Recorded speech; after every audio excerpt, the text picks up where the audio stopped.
नमस्कार, सुप्रभात, good morning Bihar. स्वागत है आप सभी का। आप देख रहे हैं मगध संवाद।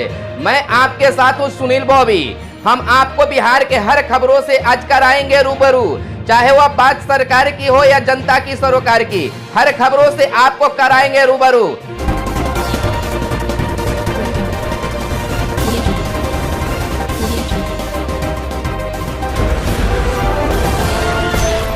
आज 8 जनवरी 2021 है। बिहार की बड़ी खबरें। बिहार कैबिनेट विस्तार को लेकर जदयू अध्यक्ष आरसीपी का आया बड़ा बयान। कहा, मंत्रिमंडल विस्तार को लेकर कोई पेच नहीं। जदयू अध्यक्ष से मिले भाजपा बिहार प्रभारी भूपेंद्र यादव। राज्य मंत्रिमंडल के विस्तार की चर्चा फिर तेज हो गई है। 10 दिनों के भीतर विस्तार की बात चल रही है। गुरुवार को भाजपा की बिहार प्रभारी भूपेंद्र यादव व पार्टी के प्रदेश अध्यक्ष संजय जायसवाल ने जदयू के राष्ट्रीय अध्यक्ष आरसीपी से जदयू प्रदेश कार्यालय में भेंट की। इसके बाद जदयू के राष्ट्रीय अध्यक्ष ने कहा कि मंत्रिमंडल विस्तार को लेकर किसी तरह का पेच नहीं है, विस्तार समय पर हो जाएगा। भाजपा नेता भूपेंद्र यादव गुरुवार को केंद्रीय मंत्री रविशंकर प्रसाद की माताजी के श्राद्ध के सिलसिले में पटना आए थे। इस क्रम में उन्होंने दोपहर 1 बजे के करीब जदयू के राष्ट्रीय अध्यक्ष से भेंट की। मुलाकात के औपचारिक बताया गया। यह कहा गया कि आरसीपी के राष्ट्रीय अध्यक्ष बनने के बाद उनसे नहीं मिले थे। इस महीने हो जाएगी सहायक अभियंताओं की बहाली। लोक स्वास्थ्य अभियंत्रण विभाग ने इस महीने सहायक अभियंताओं की बहाली की प्रक्रिया पूरी हो जाएगी। प्रक्रिया साल भर से चल रही है। अंतिम सूची बनने के लिए 11 जनवरी से काउंसलिंग शुरू हो रही है। यह 2 दिन चलेगी। विभागीय सूत्रों के मुताबिक महीने के तीसरे सप्ताह में चयन सूची तैयार हो जाएगी। सभी सहायक अभियंता संविदा पर बहाल होंगे। इससे उन सहायक अभियंताओं को राहत मिलेगी जो 1 से अधिक अवर प्रमंडल में प्रभार में हैं। 2 टीमें करेगी बुजुर्ग कर्मियों के काम की समीक्षा। मद्य निषेध उत्पाद एवं निबंधन विभाग 50 साल से अधिक उम्र के कर्मियों के काम की समीक्षा करेगा। कर्मियों को 2 भागों में बांटकर उनकी समीक्षा की जाएगी। पहली टीम की अध्यक्षता अपर मुख्य सचिव करेंगे, जबकि दूसरी टीम की समीक्षा अपर या संयुक्त सचिव के स्तर पर होगी। इसको लेकर विभाग के आदेश जारी किया है। आदेश में बताया गया कि सामान्य प्रशासन विभाग की ओर से 22 जुलाई 2020 को ही निर्णय लिया गया था कि राज्य सरकार 50 वर्ष से ज्यादा उम्र के कर्मियों की कार्यदक्षता परखेगा। यह देखा जाएगा कि उनकी सेवा में रखना लोकहित में है या नहीं। अपर मुख्य सचिव की अध्यक्षता वाली पहली टीम में आयुक्त उत्पाद, अपर सचिव या संयुक्त सचिव निबंधन सेवा और मद्य निषेध सेवा के वरीयतम अधिकारी सदस्य होंगे। बर्ड फ्लू की आशंका पर पटना जू में अलर्ट। बर्ड फ्लू की आशंका को लेकर संजय गांधी जैविक उद्यान पटना में अलर्ट जारी हो गया है। पक्षियों को बीमारी से बचाने के यत्न शुरू हो गए हैं। गुरुवार को चिड़ियाघर प्रशासन की ओर से पक्षियों के पिंजरों के अंदर और बाहर चूने और ब्लीचिंग पाउडर का छिड़काव कराया गया है। पिंजरों के बाहर भी छिड़काव कराया गया है। कर्मचारियों को पक्षियों पर पैनी नजर रखने को कहा गया है। झूठ के दावे पर कांग्रेस में मचा घमासान। मंत्रिमंडल विस्तार की चर्चा के बीच कांग्रेस के पूर्व विधायक के दावे से प्रदेश स्तर का सियासी माहौल गर्म है। मंत्रिमंडल विस्तार की चर्चा के बीच कांग्रेस के पूर्व विधायक भरत सिंह के दावे से प्रदेश का सियासी माहौल गर्म हो गया है। भरत सिंह का दावा है कि कांग्रेस के 11 विधायक कभी भी पार्टी का साथ छोड़ सकते हैं। हालांकि कांग्रेस विधानमंडल दल के नेता अजीत शर्मा ने भरत सिंह की विश्वसनीयता पर सवाल उठाते हुए साफ कर दिया है कि पार्टी पूरी तरह से एकजुट है। मुख्यमंत्री नीतीश कुमार ने भी इस बाबत पूछे गए एक सवाल पर अनभिज्ञता जताई और कहा कि किसी से उनसे इस मामले में संपर्क नहीं किया है। भरत सिंह ने बयान दिया है कि विधानसभा चुनाव 2020 में कांग्रेस के टिकट पर 11 ऐसे विधायक जीत कर आए हैं जिनका कांग्रेस से कोई संबंध नहीं रहा है। कांग्रेस में टूट पर बोले सीएम नीतीश, हमसे किसी ने संपर्क नहीं किया।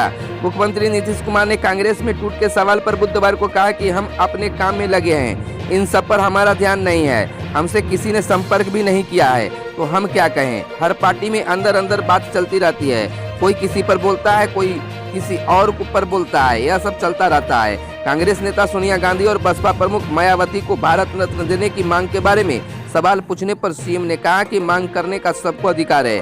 उनकी सरकार तो पहले ही थी, आज मांग कर रहे हैं, पहले ही दिलवा देते। अब 9 मई नहीं 13 जून को होगा CLAT. Common law admission test CLAT के माध्यम से देश भर में कमर्शियल ऑफ नेशन लॉ विश्वविद्यालयों में नामांकन के लिए अब 13 जून को परीक्षा होगी। पहले यह परीक्षा 9 मई को निर्धारित थी। इस बाबत क्लैट 2021 के लिए अधिसूचना जारी कर दी गई है। बताया जाता है कि सीबीएसई परीक्षा के कारण कार्यक्रम में बदलाव किया गया है। श्याम रजक समेत 3 बने राजद के प्रदेश अध्यक्ष। राजद के प्रदेश कमेटी का विस्तार किया गया। राजद के प्रदेश अध्यक्ष जगनानंद सिंह ने गुरुवार को जदयू में से आए श्याम रजक को प्रदेश उपाध्यक्ष का पद दिया है। जदयू में वह राष्ट्रीय महासचिव थे, किंतु विधानसभा चुनाव से पहले राजद की सदस्यता ले ली थी। राजद के प्रदेश प्रवक्ता चित्तरंजन गगन ने बताया कि श्याम रजक के अलावा विधायक भूदेव चौधरी एवं पूर्व विधान पार्षद प्रेम कुमार मनी को भी राजद में प्रदेश उपाध्यक्ष मनोनीत किया गया है। जीविका दीदियों को लेकर नीतीश कुमार ने कहा, जीविका की कई क्षेत्रों में बढ़ाई जाएगी भागीदारी।